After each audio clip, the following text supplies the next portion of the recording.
Hi, I'm Miss Kyra from Letters and Leaves, and in this video, I'm going to talk to you about an introduction paragraph and tell you everything that you need to know.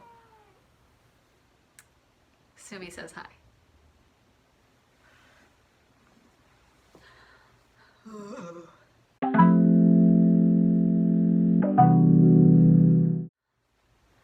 Hi, I'm Miss Kyra from Letters and Leaves, and this is my cat Sumi. She says hi, and today we're going to talk to you all about an introduction paragraph. And in under 5 minutes, I'm going to tell you the basics to help you write a stellar introduction paragraph for pretty much any essay. Let's get into it.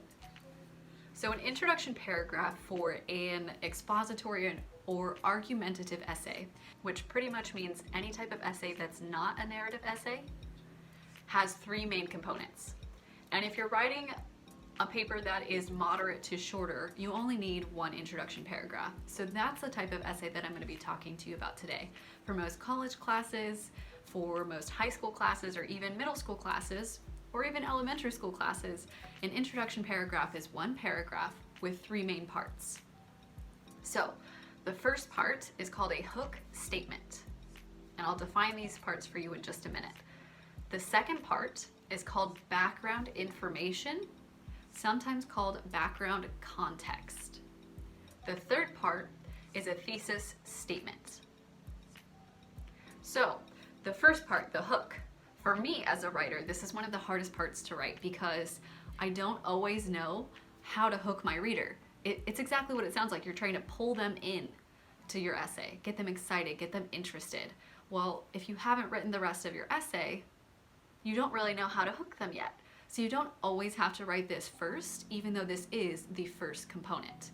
But a hook sentence can be 1 sentence, it could be a couple of sentences, but it's really not too long. I would say keep it under 3 sentences, and it's a way that you're intriguing the reader into your topic.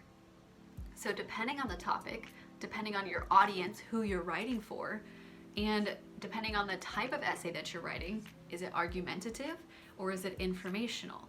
That dictates and tells you what type of hook you should write. There are some tried and true methods.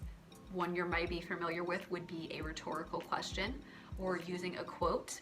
Those are both totally fine to use, and if you're doing them well, they work well.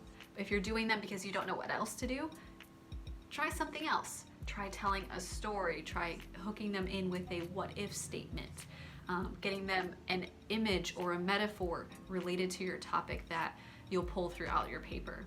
Those are strategic ways to pull them in. So that's a hook. It's intriguing, it's interesting, it gets them excited, and it also tells them a little bit about where you're going with the rest of your paper. The next component, background information or context, this is what they need to know to understand the rest of your paper. This is the foundational information that they need to know to understand your argument, to understand your topic, to get them with the basics. So for example, if you're writing an essay for an English class about a story, they need to know what story you're writing about. So they need to know the title, they need to know the author, they also need to know a summary of the story. And you don't just want to pull up any summary out there or tell everything that happens in the story. You want to tell them only what they need to know to understand your argument. So it's unlikely that you're going to cover everything that ever happened in that story or in that article or in that poem. No, you're talking about something specific. So only tell them what they need to know to understand that specific part. If you're writing about a topic, the same thing applies. What is the topic? How are you looking at that? And what do they need to know to understand it? That's your background information. And the suggested length for this would be maybe 3 to 5 sentences, depending on the length of your essay. If you have a longer essay, maybe over 5 pages, maybe you're doing a few more sentences, but at least 3, maybe 5 or 6 sentences at the most. The last part of your introduction, we're almost there. This, I would argue, is the most important part of not only the introduction paragraph, but of the whole essay. You need to make sure that you have a good thesis statement. And that is exactly what it sounds like, a statement. It is not a question, it is not a quote, it is not someone else's ideas, it is your stance, your claim, your argument in 1, maybe 2 sentences. So it needs to be specific, it needs to have a clear stance or point purpose, a clear claim, and it goes at the end of your introduction paragraph 99% of the time. Research papers, sometimes you don't have a clear thesis until the end. Most other essays, it's right at the end of your introduction paragraph or introduction section. So that's everything that you need to know about the basics of an introduction paragraph in under 5 minutes. If you'd like to know more about the other parts and basics of an essay, check out my other videos.